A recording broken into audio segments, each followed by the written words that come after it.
The first-class cabin fell silent as Dominique Carter revealed his company badge. The same flight attendant who'd spent 20 minutes trying to remove his children now stammered apologies. Too late. His phone was already recording, and tomorrow the airline would learn what discrimination really costs. Before we dive into this shocking story, let me know where you're watching from in the comments. Hit that like button if you've ever witnessed discrimination in public spaces, and subscribe to join our community fighting for equality. Now, let's see how this powerful confrontation unfolded. Jamal Carter was not a man who took things for granted. At 45, he had built Nextech Solutions from his garage into a cybersecurity powerhouse valued at $2.3 billion. As one of the few black-owned tech firms to break into the Fortune 500, Jamal knew every success came with twice the scrutiny and half the forgiveness afforded to his white counterparts. The morning light filtered through the windows of their Atlanta home as Jamal checked his children's competition materials one last time. His 16-year-old twins, Zora and Zaire Carter, had inherited his analytical mind and their late mother's creative spirit, a combination that had earned them spots at the National Youth STEM Innovation Challenge in San Francisco. "You got your presentation backed up in 3 different places?" Jamal asked, handing Zora her tablet. Zora rolled her eyes affectionately. "Cloud storage, external drive, and email. Plus hard copies." "Seriously, Dad, you taught us better than that." "Just checking," Jamal smiled, the pride evident in his eyes. "This competition could open doors that I had to break down." Zaire adjusted his glasses, a nervous habit he'd developed since childhood. "The judges are from MIT, Stanford, and Google. If we place in the top 3. "When you place in the top 3, Jamal corrected, placing a firm hand on his son's shoulder. Growing up in South Chicago, Jamal had promised himself that if he ever had children, they would never face the limitations he had. His own father had worked double shifts at a factory for 30 years, saving every extra penny for Jamal's education. That sacrifice had gotten him to a state college, where he'd slept in the computer lab more often than his dorm room, developing the security algorithms that would eventually become Nextech's foundation. Their driver loaded their luggage into the company car as Jamal reviewed his own schedule. The twins would be in San Francisco for 5 days. He had planned to attend the first 2 days of the competition before flying back for a crucial board meeting.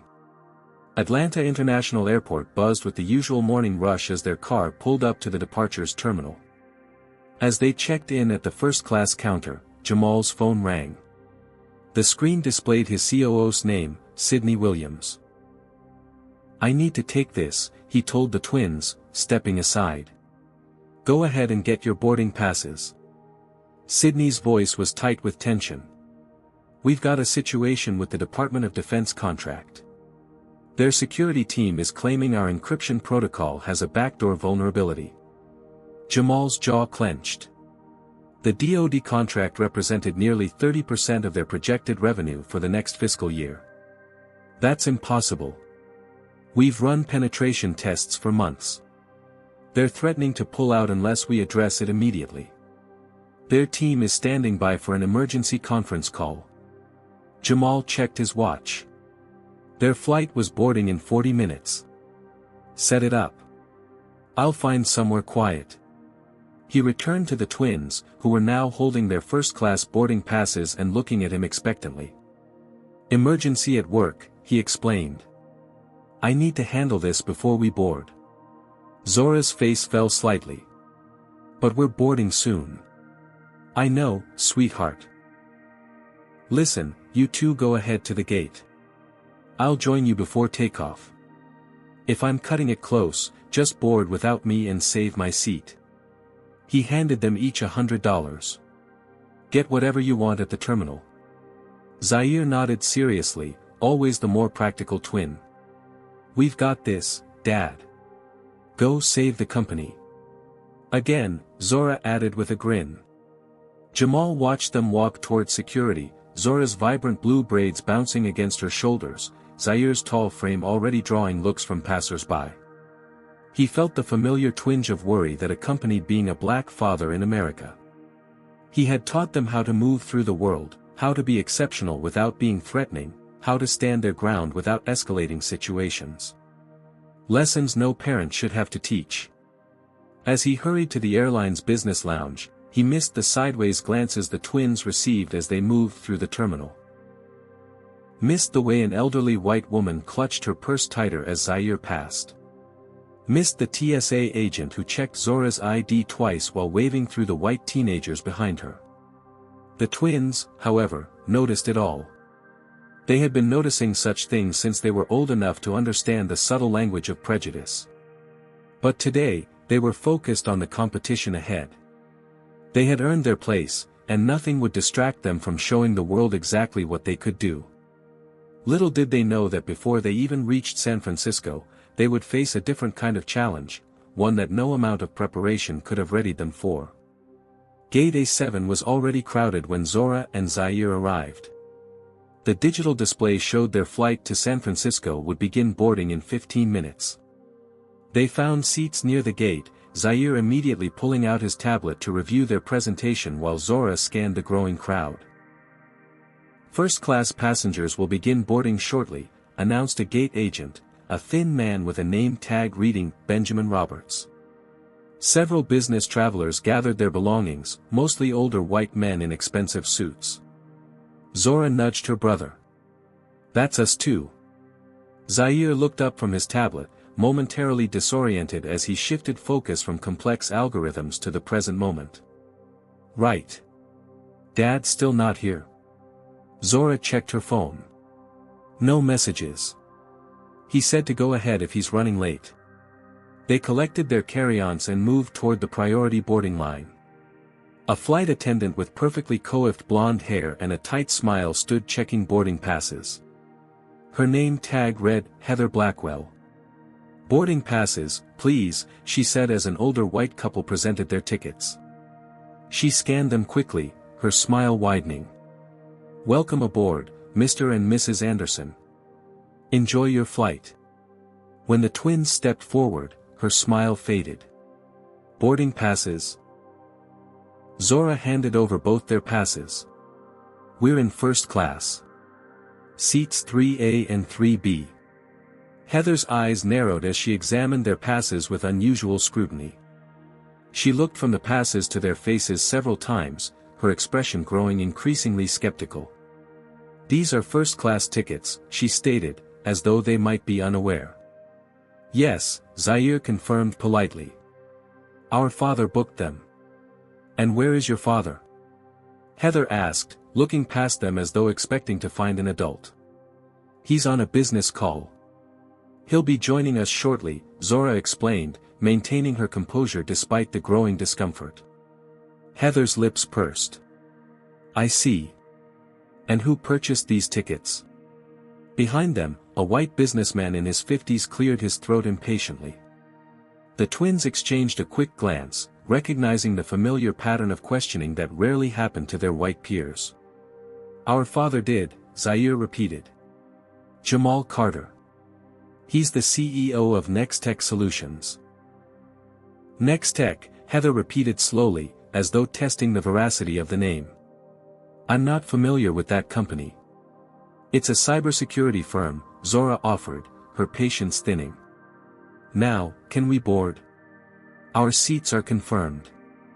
Instead of returning their boarding passes, Heather turned to her colleague. "Benjamin, could you come here for a moment?" The gate agent approached, his expression neutral but curious. "These two young people have first-class tickets," Heather explained, emphasizing young people in a way that made it clear she found this suspicious. "Their father supposedly purchased them but isn't present." Benjamin took the boarding passes, examining them with the same unwarranted scrutiny. "These were purchased yesterday?" 3 weeks ago, actually," Zaire corrected. "Our father always books in advance." The businessman behind them stepped forward. "Excuse me, is there a problem? These kids have valid tickets, right?" "Sir, we're just verifying some information," Benjamin responded curtly. "You can proceed to the general boarding line if you're in a hurry." "I'm in first class too," the man said, "and I don't appreciate the delay." Or the apparent profiling I'm witnessing? Heather's face flushed. Sir, we're simply following protocol for unaccompanied minors. We're 16, Zora interjected. We don't require accompaniment. And I'd wager you're not checking everyone's ID this thoroughly, the businessman added. More passengers were beginning to notice the holdup. Whispers spread through the gate area. The twins felt the weight of dozens of eyes upon them, some curious, some annoyed, some sympathetic. Benjamin pulled Heather aside for a whispered conversation. The twins could only catch fragments, legitimate tickets, no policy against, and, causing a scene. Meanwhile, Zora tried calling their father, but the call went straight to voicemail. Dad, we're having some trouble boarding. Call me back when you can. She turned to her brother. He must still be on that conference call. After what felt like an eternity, Heather and Benjamin returned. Benjamin forced a professional smile. We need to verify these tickets with the ticketing desk. If you could step aside for a moment. Why? Zaire asked, his voice steady but firm. Our tickets are valid. You've already checked them. It's just a precaution, Heather insisted. There have been instances of ticket fraud recently. The businessman scoffed loudly. Funny how ticket fraud only seems to happen to certain passengers. Benjamin shot him a warning look before turning back to the twins. This won't take long. The other passengers need to board. Reluctantly, Zora and Zaire stepped to the side. The businessman handed his ticket to Heather, who scanned it with a quick glance and gestured him aboard with a smile. One by one, the remaining first-class passengers boarded, none subjected to the same scrutiny as the twins. As they waited, more passengers filed past them, business class, then the general boarding groups. Each passing minute increased their humiliation. Students from their school would never believe they flew first class if they boarded last with Group 6. This is ridiculous, Zora muttered. Dad is going to be furious. After 20 excruciating minutes, during which they watched nearly half the plane board, Benjamin finally approached them again. We've verified your tickets. You can board now. No apology. No explanation for the delay. Just a reluctant admission that the tickets they knew were legitimate were, in fact, legitimate. As they finally walked down the jetway, Zaire whispered to his sister, should we text Dad? And worry him during his call? Let's wait until he gets here, Zora decided. Besides, the worst part is over. Unfortunately for the Carter twins, their ordeal was just beginning. The interior of the Boeing 787 gleamed with the sterile luxury of first class. Wide leather seats reclined nearly flat, personal entertainment screens displayed welcome messages, and flight attendants offered pre-departure beverages to already seated passengers. As Zora and Zaire made their way down the aisle, they felt the stares of curious passengers who had witnessed their delayed boarding. Heather Blackwell had boarded ahead of them and was now arranging items in a galley at the front of the cabin. When she spotted the twins entering, her smile vanished. She watched them like a security guard monitoring suspected shoplifters. 3A and 3B, Zaire murmured, pointing to their assigned seats by the window and middle of the third row. An older white passenger in 3C looked up from his newspaper, momentarily surprised as the twins approached. Zora offered a polite smile as she stowed her backpack in the overhead bin. Excuse me, she said as she needed to pass by him to reach her window seat. The man hesitated but then stood to let them through, his expression unreadable. No sooner had they settled into their seats than Heather appeared, hovering over them. May I see your boarding passes again? She asked, her voice artificially sweet but her eyes hard. Zora sighed but produced her pass from her pocket. Zaire did the same. Heather examined them with exaggerated care. There seems to be some confusion. These seats are in first class. Yes, Zaire replied evenly. That's why we're sitting in them. There must be a mistake, Heather insisted. These seats are typically reserved for our premium customers. A woman across the aisle looked up sharply. She was a striking black woman in her 40s with natural hair styled in an elegant updo, wearing a cashmere sweater and designer glasses. She observed the interaction with growing concern. "Our tickets are correct," Zora stated firmly. "You've already verified them twice." Heather's smile tightened. "Perhaps you misunderstood the boarding process. These may be standby upgrades that weren't properly processed. I'm sure your actual seats are in economy."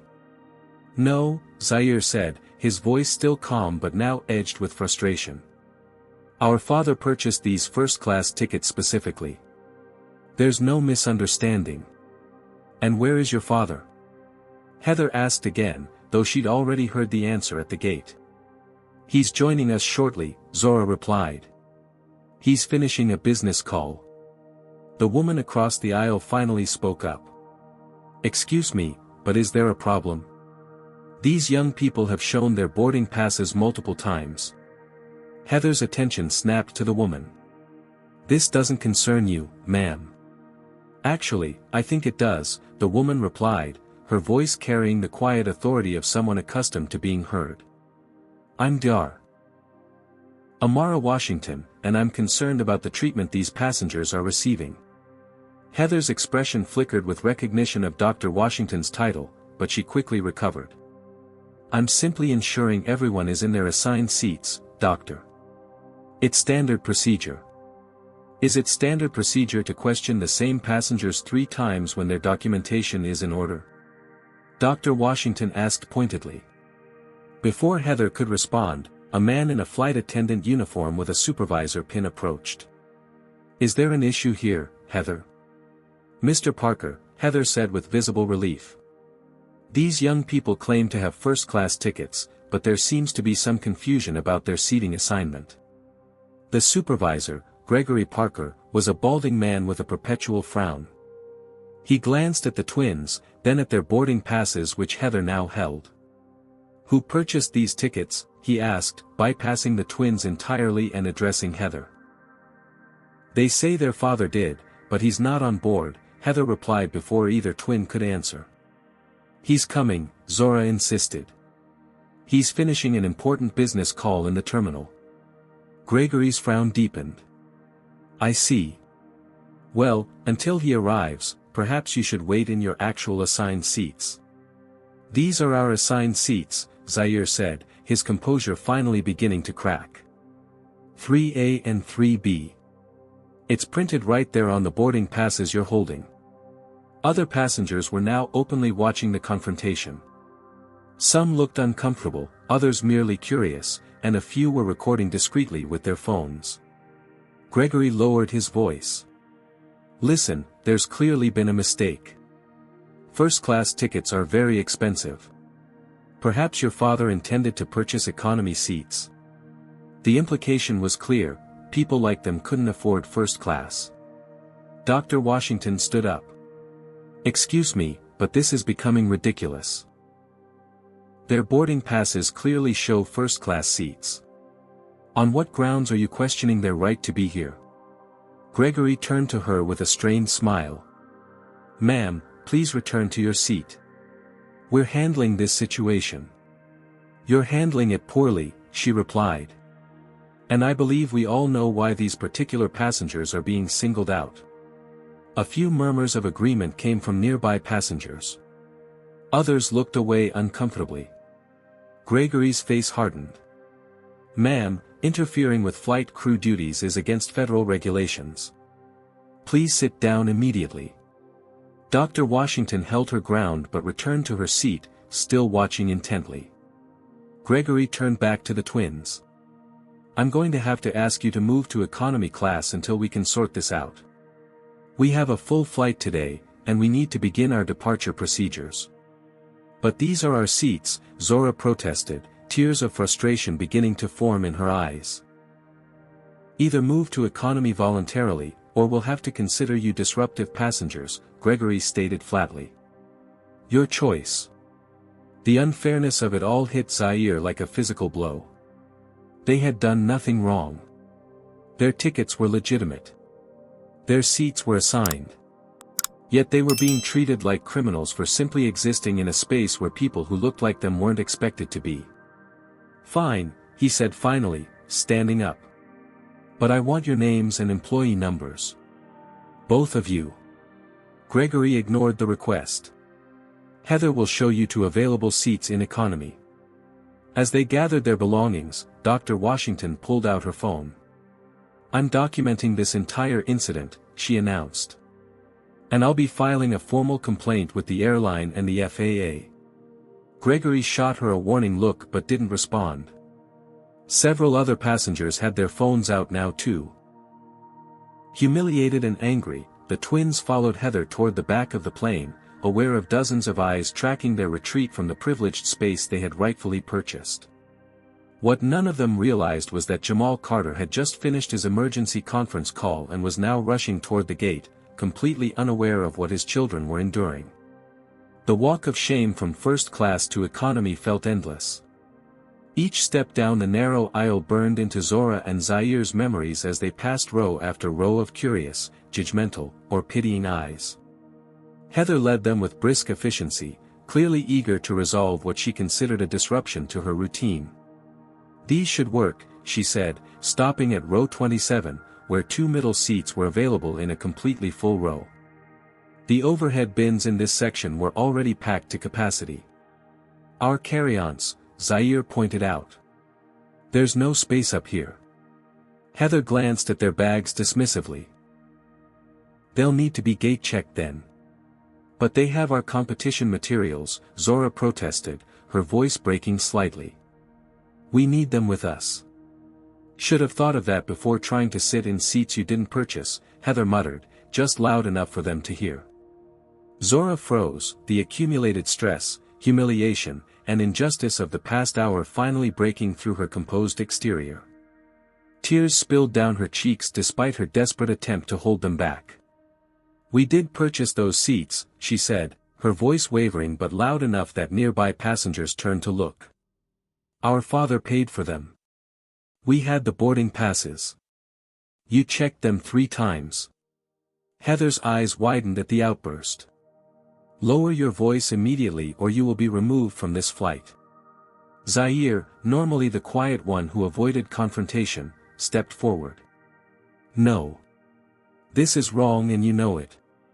You never questioned anyone else's tickets like this. You never made anyone else move from their assigned seats. Just us. Why is that?"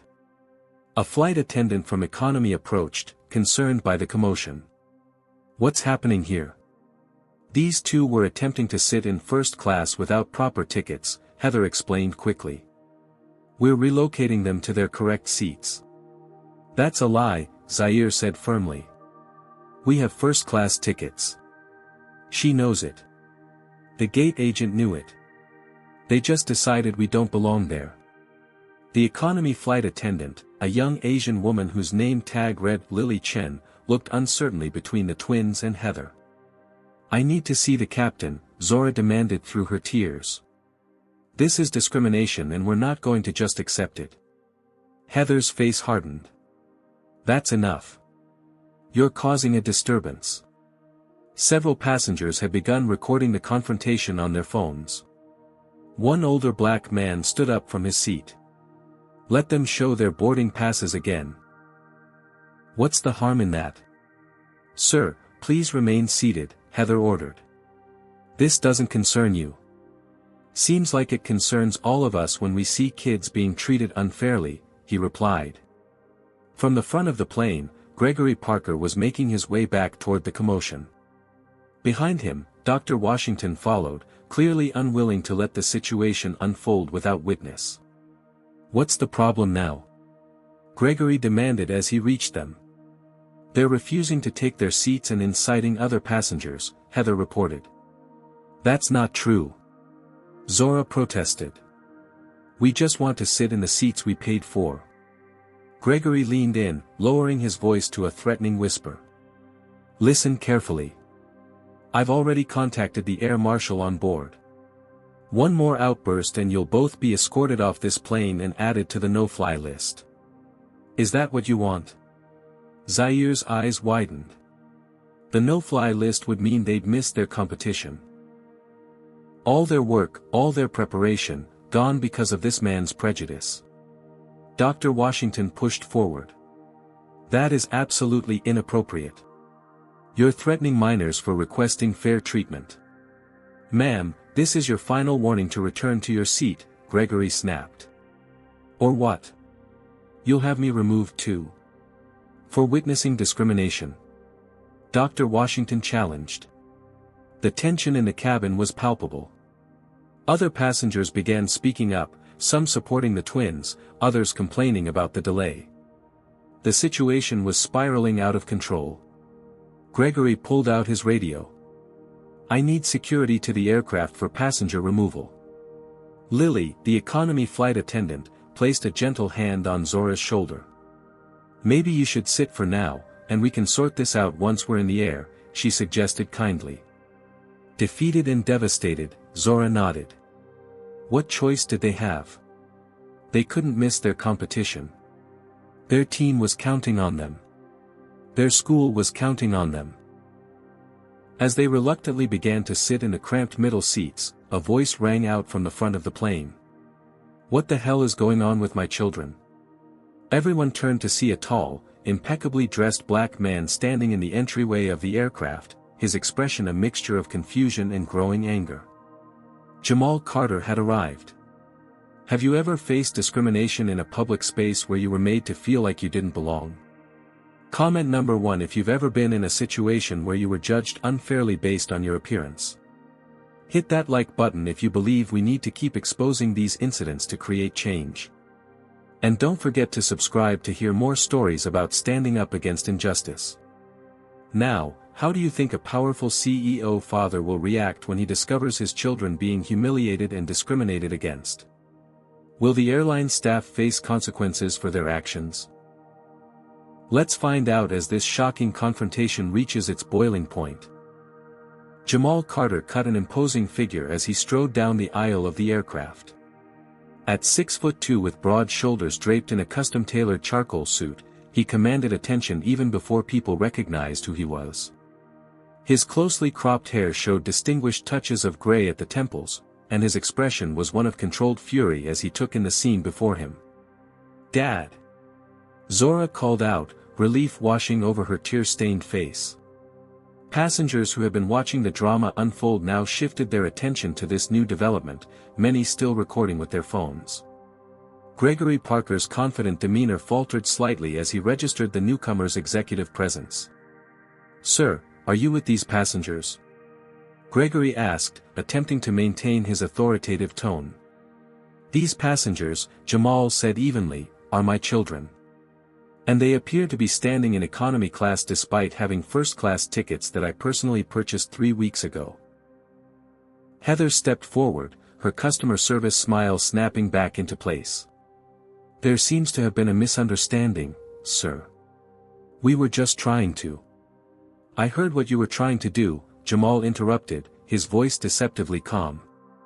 I was on the jetway for the last 3 minutes, listening to you threaten my 16-year-old children with removal from this flight and placement on a no-fly list. The color drained from Gregory's face. Sir, I believe you misheard. I don't believe I did, Jamal countered. And neither did the dozens of passengers who witnessed this interaction. Some of whom, I notice, have been recording it. Jamal turned to his children. Zora, Zaire, are you okay? They nodded, though Zora was still fighting back tears and Zaire's jaw was clenched tight with suppressed anger. Get your things, Jamal instructed them. We're going back to our assigned seats.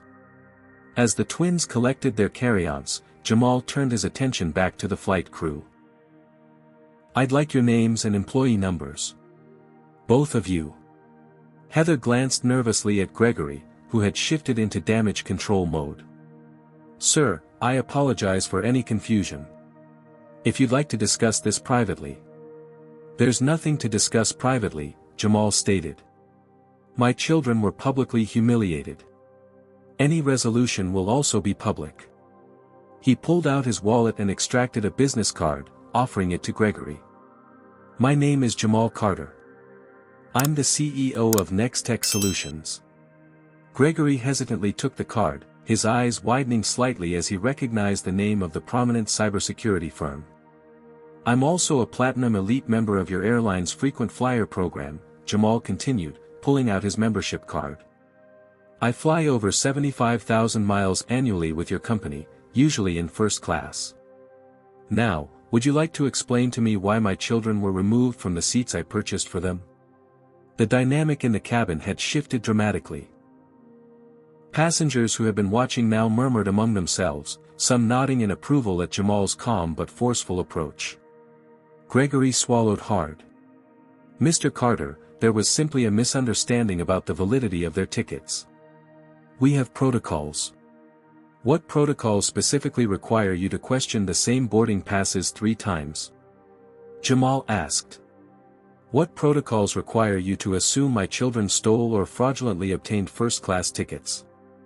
What protocols allow you to threaten minors with a no-fly list for requesting to sit in their assigned seats? Heather interjected, Sir, we would have treated any unaccompanied minors the same way. They're 16, Jamal cut in. They don't require accompaniment under your airline's own policies, which I checked before booking their tickets. And somehow, I doubt you've removed any white teenagers from first class today. Dr. Washington approached from her seat. Mr. Carter, I witnessed the entire incident. I'm Dr. Amara Washington. I was sitting across from your children in first class when this began. They were singled out from the moment they tried to board. Jamal nodded appreciatively to her. Thank you, Doctor. I'd appreciate your contact information later. He turned back to Gregory and Heather. Now, we're going to return to our assigned seats in first class. Then you're going to explain to your captain why this flight is delayed, and why I'll be filing a formal complaint with your airline's CEO, whom I happen to know personally. As they began moving toward the front of the plane, Jamal placed protective hands on his children's shoulders. Other passengers made way, some offering supportive nods or whispered encouragement.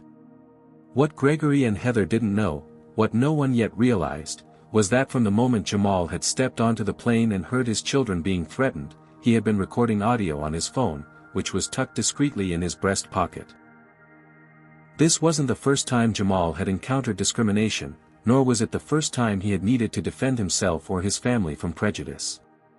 Growing up on Chicago's South Side, he had learned early that as a black man, his word alone would rarely be enough. Evidence was essential. Documentation was power. After losing his wife to cancer when the twins were just 7, Jamal had become even more protective. He had sat them down for the talk when they were 12, not just about how to interact with police, but how to navigate a world that would often see their skin before seeing their character or accomplishments.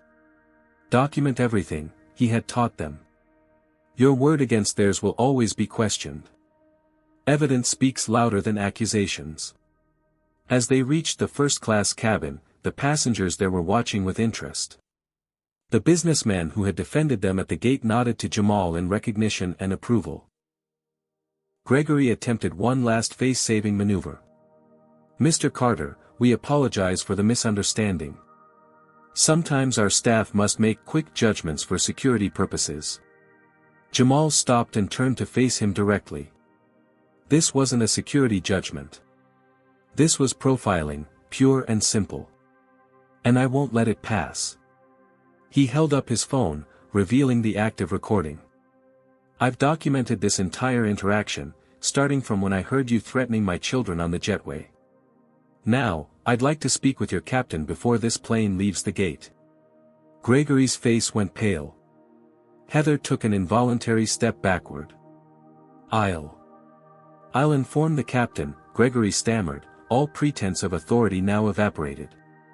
As the twins settled back into their rightful seats, with Jamal taking his seat beside them, Dr. Washington leaned across the aisle. Your children handled themselves with remarkable dignity under terrible circumstances, she said quietly. They should be proud. Jamal nodded gratefully. Thank you for standing up for them when I couldn't be here. As Gregory disappeared into the cockpit to inform the captain of the situation, the power dynamic had completely reversed. The same flight attendants who had treated Zora and Zaire with suspicion and disdain now faced the consequences of their actions. And Jamal Carter had no intention of making those consequences easy to bear. The atmosphere in first class was thick with tension as Captain Alexandra Torres emerged from the cockpit. A Latina woman in her late 40s with streaks of gray in her black hair pulled back in a tight bun, she carried herself with the confident authority that came from decades of commanding aircraft and crews. "Mr. Carter," she asked, approaching their row. "I understand there's been an incident involving your family." Jamal stood to meet her, extending his hand. "Captain Torres, thank you for coming to address this personally." "Yes, my children were subjected to discriminatory treatment by your flight crew." The captain shook his hand firmly. "I'd like to hear exactly what happened." "Perhaps we should discuss this somewhere more private," Gregory suggested nervously, hovering behind the captain. Captain Torres glanced at him sharply. "If the incident occurred in full view of the cabin, we can discuss it here." She turned back to Jamal. "Please, explain what happened." As Jamal recounted the events, from the extended scrutiny at the gate to the forced removal from first class and the threats made against the twins, Captain Torres's expression darkened. She occasionally glanced at Gregory and Heather, whose faces betrayed their growing discomfort. "We have recordings," Jamal concluded, gesturing to his phone and the various passengers who had documented the incident. "And numerous witnesses." Captain Torres nodded gravely. "Mr. Carter, on behalf of the airline, I want to apologize for your family's experience today. This is not representative of our company's values or policies." "With all due respect, Captain," Jamal replied, "when your employees act this way in uniform, it absolutely represents your company. The question is, what are you going to do about it?" The captain straightened her shoulders. "First, I need statements from everyone involved, including witnesses. This will delay our departure, but I believe it's necessary." Dr. Washington spoke up. "I'd be happy to provide my account."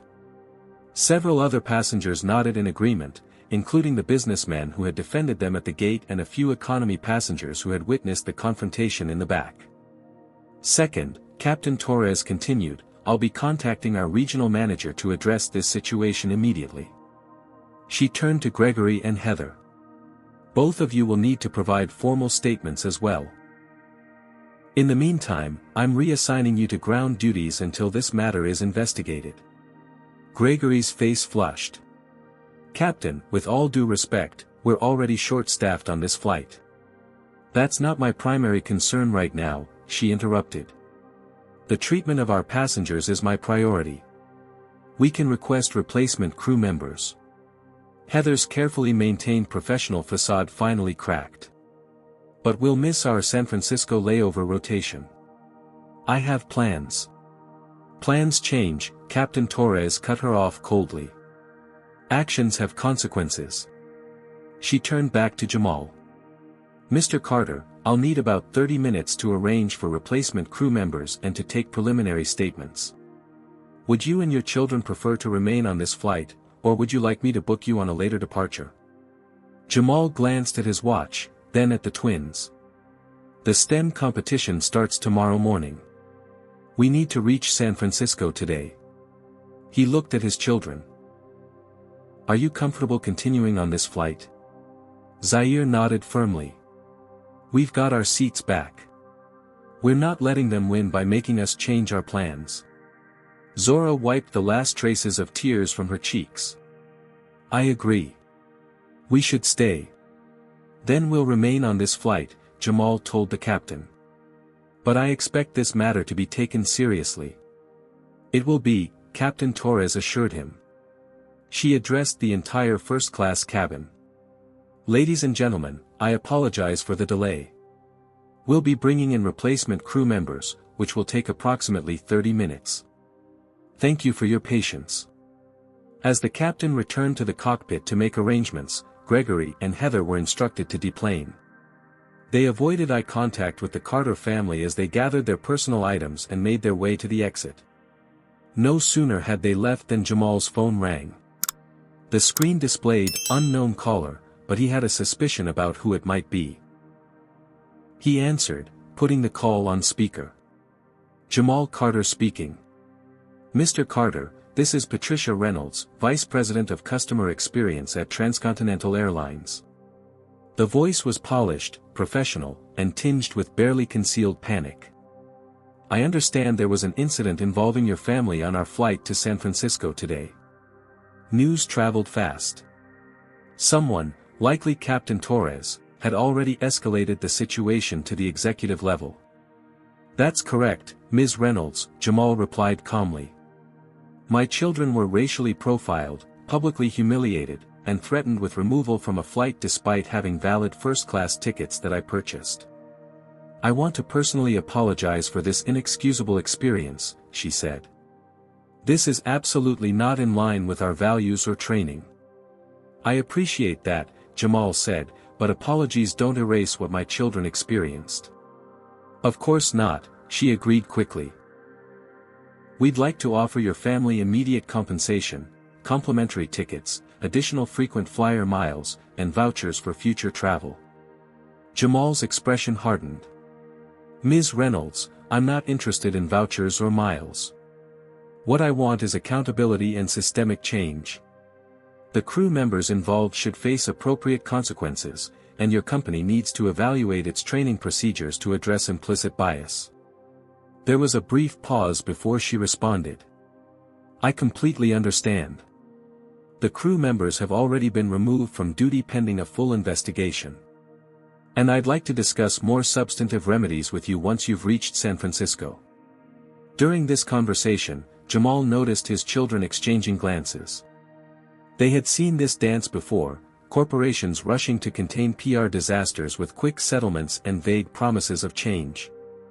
We'll discuss it further, Jamal conceded. But you should know that I've already been contacted by several news outlets. Passengers have shared videos of the incident online. This wasn't actually true yet, but Jamal knew how these situations unfolded. It was only a matter of time before the videos went viral. I understand, Patricia said, a new note of urgency in her voice. Our CEO would like to speak with you directly. Would you be available for a call after your flight lands? I'll make time, Jamal agreed.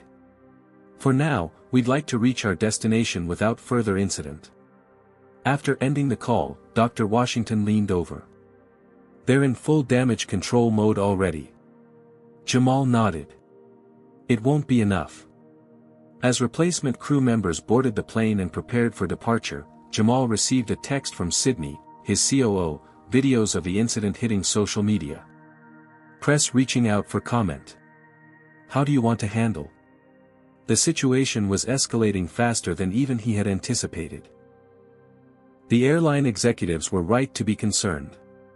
Jamal had built his reputation and his company on principles of integrity and accountability.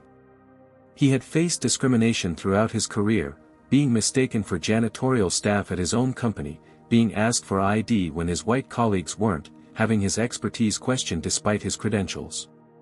Each time, he had documented, advocated, and when necessary, litigated. This time was different. This time, they had targeted his children. As the plane finally pushed back from the gate, nearly an hour behind schedule, Jamal knew that the real battle was just beginning. The airline had offered compensation to protect their brand. But he wanted something more valuable, change. 37,000 feet above the Rocky Mountains, Zora stared out the window at the snow-capped peaks below. The replacement flight crew had been excessively polite since takeoff, offering the Carter family complimentary meals, premium headphones, and frequent check-ins to ensure their comfort. The captain had personally visited first class to apologize again and assure them that a full investigation was underway. None of it erased what had happened. You're quiet, Jamal observed, gently touching his daughter's arm. Are you okay? Zora turned from the window. I keep thinking about what would have happened if you hadn't shown up when you did. But I did show up, Jamal reminded her. That's just it, Dad, Zaire interjected from his seat. You won't always be there. What happens next time when we're alone? The question hung in the air, heavy with implications.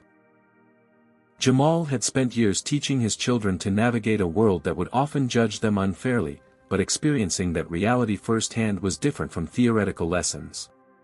You document, you advocate, and you stand your ground, Jamal said finally. Just like you were doing before I arrived.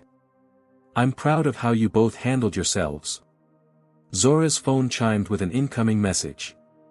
It's Jordan from the team, she said, scanning the text. They've seen the videos online. It's spreading fast.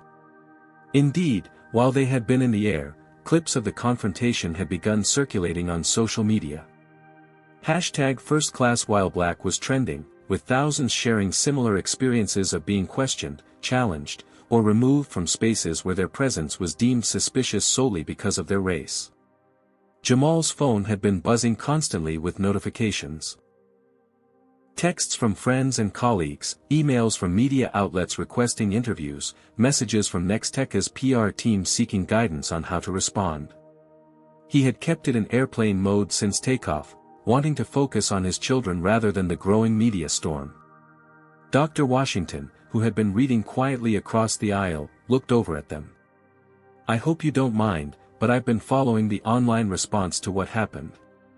Your experience has struck a chord with many people. I'm not surprised, Jamal replied. This happens every day to black people across the country.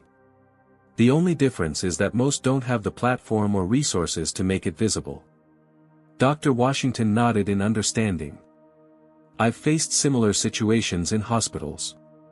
Patients assuming I'm a nurse or staff member rather than the surgeon.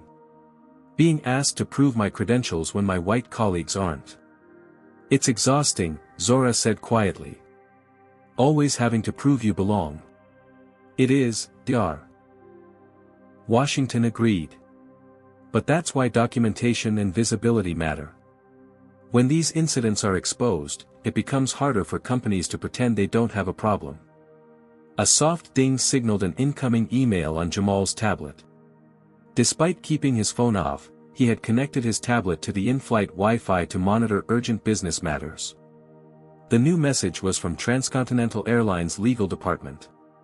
They're offering a settlement, Jamal said, scanning the document. $250,000 in exchange for signing a non-disclosure agreement. Zaire's eyebrows rose. That's a lot of money. It's hush money, Jamal corrected. They want to make this go away quietly. While the twins considered this information, a white passenger from a few rows ahead approached their seats. He was in his 60s, with thinning gray hair and an expensive watch that suggested financial success. Excuse me, he said, addressing Jamal. I didn't speak up earlier when I should have, and I want to apologize for that. I witnessed how your children were treated, and I remained silent. Jamal studied the man thoughtfully. Thank you for acknowledging that. May I ask why you didn't say something at the time? The man shifted uncomfortably. I told myself it wasn't my place to get involved. But the truth is, I was concerned about creating conflict that might delay the flight. He paused. It was selfish and cowardly. It's a common response, Jamal said, not unkindly. But silence in the face of injustice only protects the status quo. I know that now, the man admitted. I've already filed a complaint with the airline about what I witnessed. If you need another statement for any legal proceedings, I'd be happy to provide one. After the man returned to his seat, Zaire turned to his father. Are we going to sue them? Jamal considered the question carefully. We have several options. We could accept their settlement and move on. We could pursue legal action for discrimination. Or we could leverage this moment to push for systemic changes in how they train their staff and handle similar situations in the future. Which would make the biggest difference? Zora asked. Before Jamal could answer, his tablet chimed again. This time it was a message from Sydney, his COO, board members calling emergency meeting to discuss incident. Some concerned about potential impact on DoD contract negotiations if this becomes a major news story.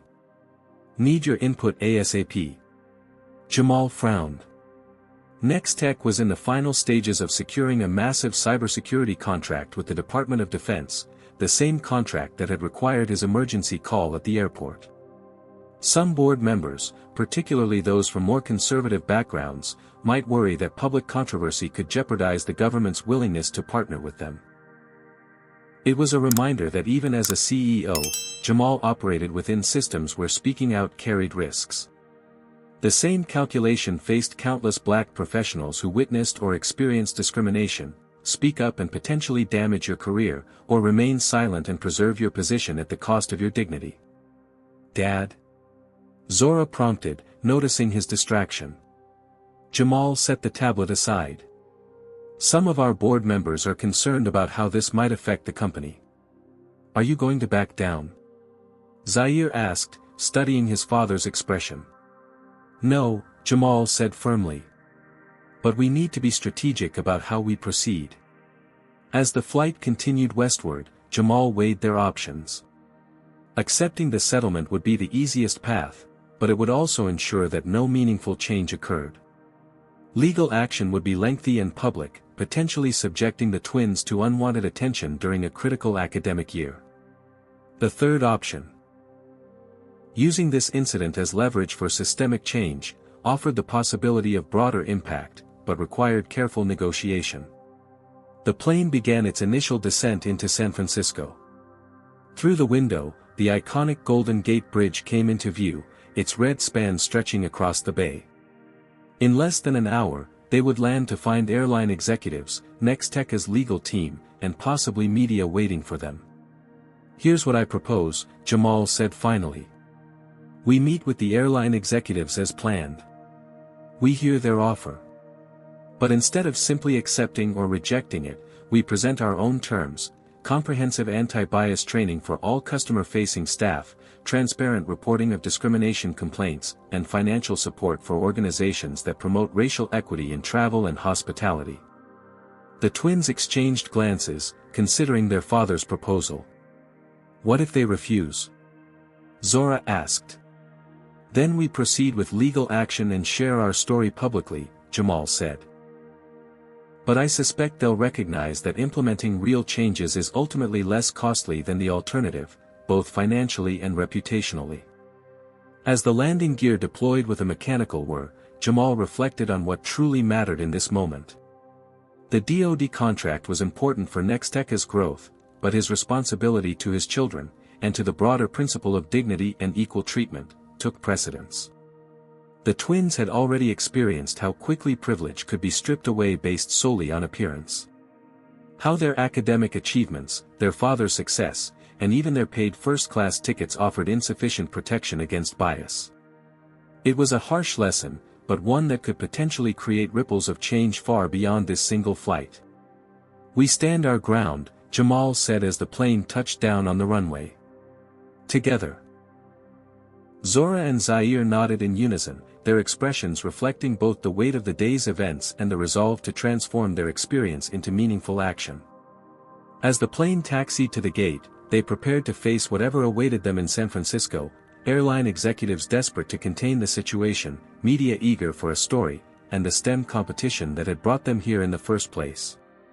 What they couldn't yet know was how this single incident would catalyze changes that would extend far beyond one airline or one family's experience. The private conference room at San Francisco International Airport buzzed with tension. On one side of the polished mahogany table sat the Carter family, Jamal in the center, flanked by Zora and Zaire. On the other side, a phalanx of airline representatives: Patricia Reynolds, VP of Customer Experience, Thomas Wilkins, Chief Legal Officer, and Robert Chen, Regional Director of Flight Operations. Standing along the wall behind the Carters were Jackson Howard and Priya Sharma, Nextech's lead attorneys, who had flown in from the company's San Francisco office as soon as news of the incident broke. Their presence sent a clear message: the Carters would not be navigating this situation alone or unprepared. Again, Mr. Carter, we want to express our deepest apologies for the treatment your family experienced, Patricia began, her voice practiced in the art of corporate contrition. "It was completely unacceptable and does not reflect our company values." Jamal nodded but remained silent, allowing the airline representatives to continue their carefully rehearsed statements. "We've taken immediate action," Thomas Wilkins added. "The flight attendant and supervisor involved have been placed on administrative leave pending a full investigation. We're prepared to offer substantial compensation to acknowledge the gravity of this incident." He slid a document across the table. An updated settlement offer, now increased to $500,000 in exchange for a non-disclosure agreement and release of all claims. Jamal glanced at the document without touching it. "Before we discuss compensation, I'd like to understand what systemic changes you're planning to prevent similar incidents in the future." The airline executives exchanged uneasy glances. "We already have diversity training programs in place for all employees," Robert Chen offered. "We're committed to reviewing and strengthening those programs in light of this incident." "Vague commitments to review existing programs aren't sufficient," Priya Sharma interjected, speaking for the first time. "My clients are interested in specific, measurable actions with clear timelines for implementation." Outside the conference room, the situation was evolving rapidly. Videos of the incident had accumulated millions of views across social media platforms. #FirstClassWhileBlack had expanded to include thousands of similar accounts from Black travelers who had faced discrimination on flights, in hotels, and at restaurants. Several civil rights organizations had issued statements condemning the airline and calling for industry-wide reforms. Meanwhile, the twins' teammates from the STEM competition had arrived at their hotel, texting updates and expressions of support. Their coach, Dr. Imani Williams, had offered to postpone their presentation if needed, but Zora and Zaire were determined not to let the incident derail their participation. Back in the conference room, Patricia Reynolds attempted to regain control of the narrative. "Mr. Carter, we value your input on how we can improve.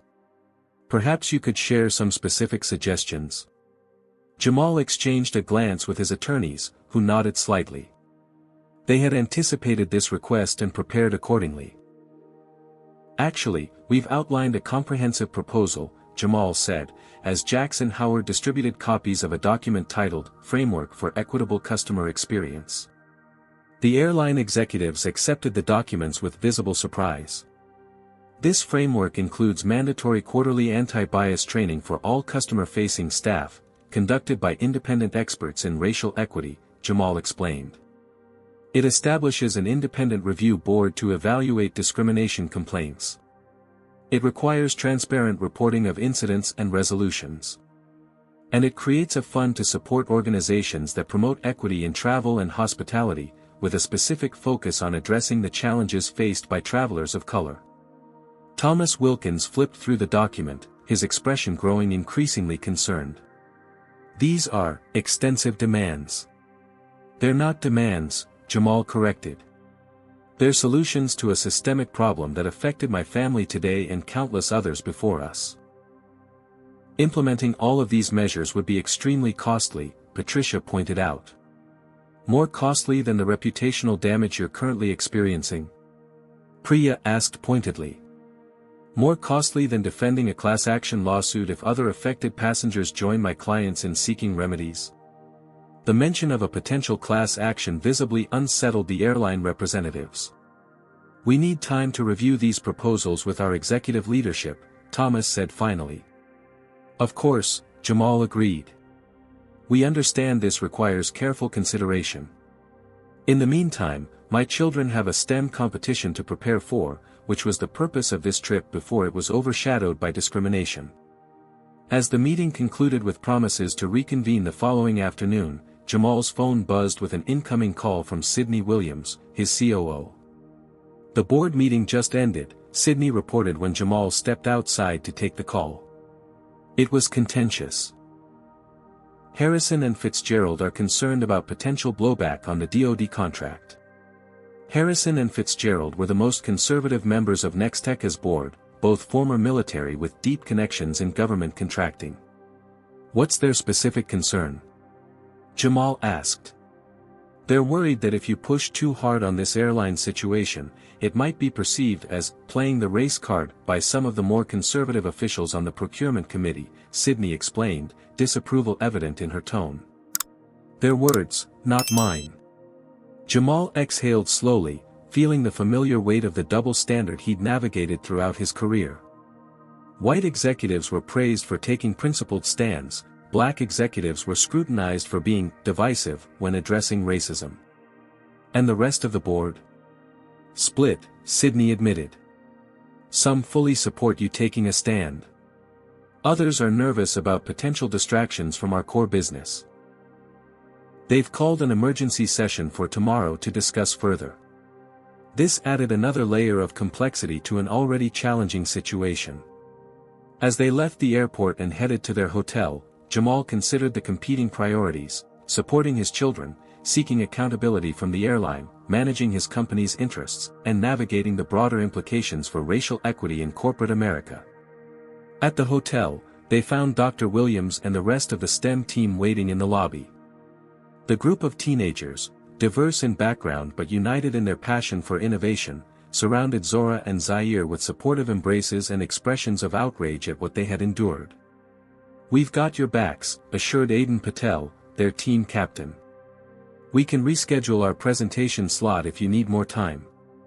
"No," Zaire said firmly. "We didn't come this far to let discrimination knock us off course." "That's right," Zora added. "Our algorithm for optimizing emergency response resources in underserved communities is too important to delay." Watching his children draw strength from their peers and recommit to their purpose, Jamal felt a surge of pride mixed with lingering anger. They were handling this situation with more grace and resilience than many adults would demonstrate, but they shouldn't have had to develop such resilience in the first place. Later that evening, after the twins had joined their team to finalize their presentation, Jamal met privately with his attorneys in the hotel's business center. "The airline's CEO has requested a personal meeting tomorrow morning," Jackson informed him. "Before your board convenes and before our scheduled follow-up with their legal team." "They're trying to contain this," Priya added. "Social media pressure is intensifying. Several celebrities have shared the videos and condemned the airline. At least 3 major civil rights organizations have reached out to us offering support if you decide to pursue legal action."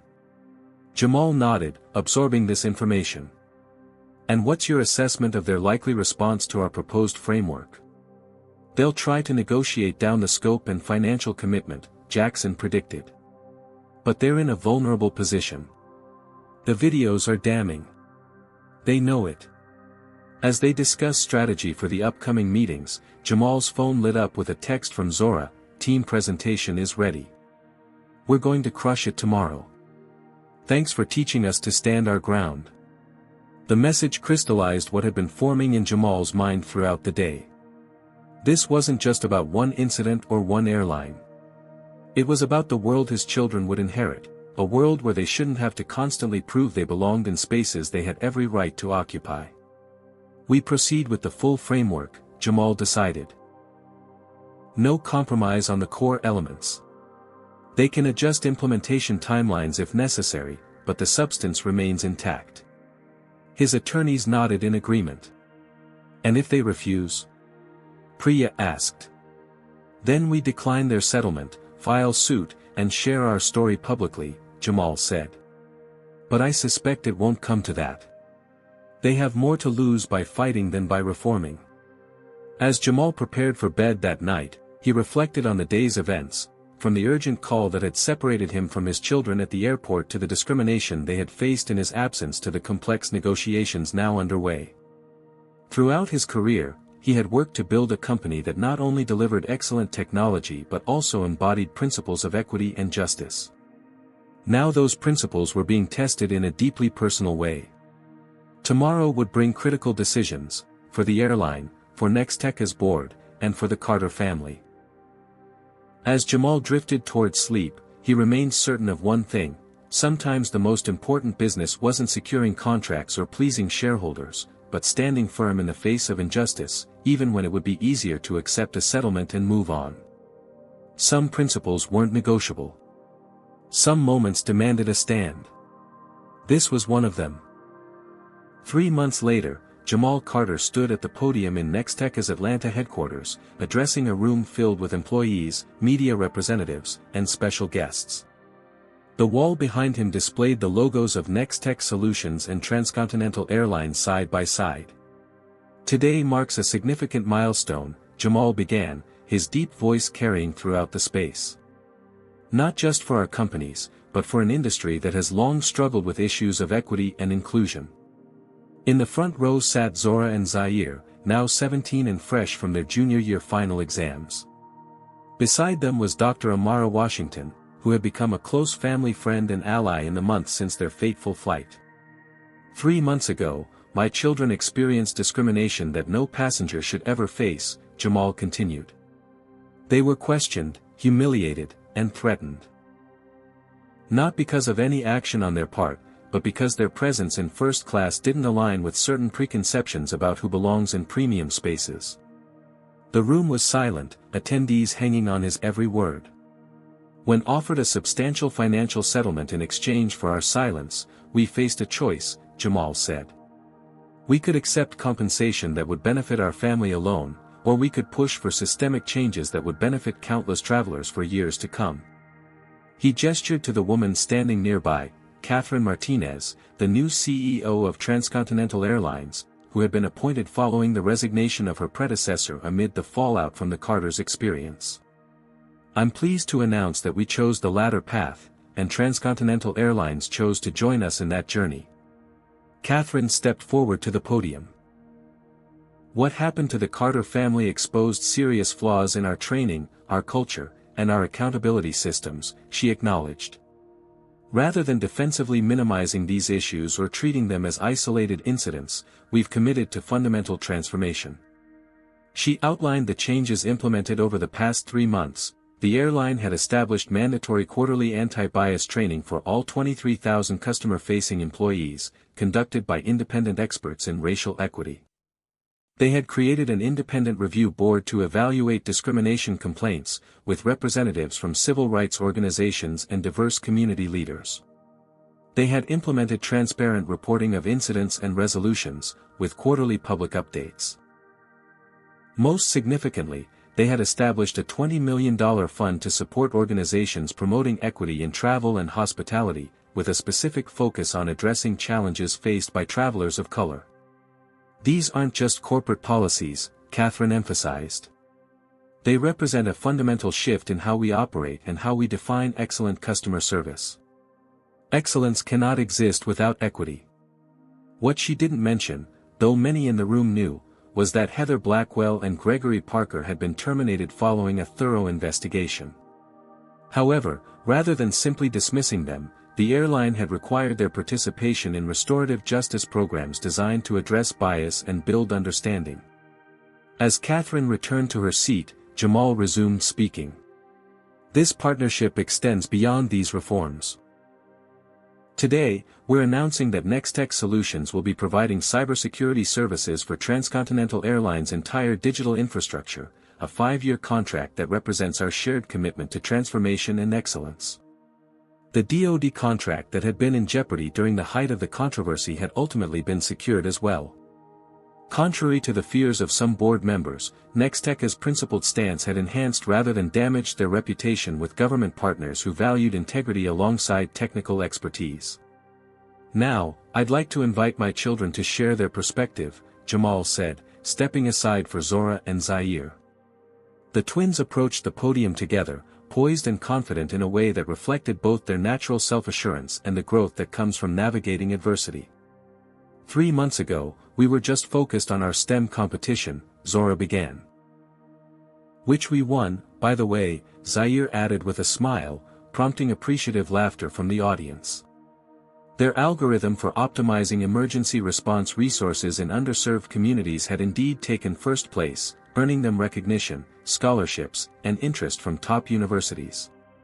"But that experience on the plane taught us something important," Zora continued. "When you face discrimination, you have options beyond simply enduring it or fighting it alone. We've established the Carter Family Foundation to support young people of color in STEM fields and to provide resources for teenagers experiencing discrimination in educational and public spaces, Zaire explained. The foundation, funded initially by a portion of Nexteca's profits and supported by contributions from corporate partners, had already launched mentorship programs in 20 schools across 5 states. We're also proud to announce that we'll be serving as youth ambassadors for Transcontinental's new Equity in Travel initiative, Zora added. Because representation matters, and seeing young people who look like us in these spaces helps normalize our presence for the next generation. After the twins concluded their remarks, Dr. Washington joined them at the podium to announce her role as chairperson of the newly formed independent review board overseeing discrimination complaints across Transcontinental's operations.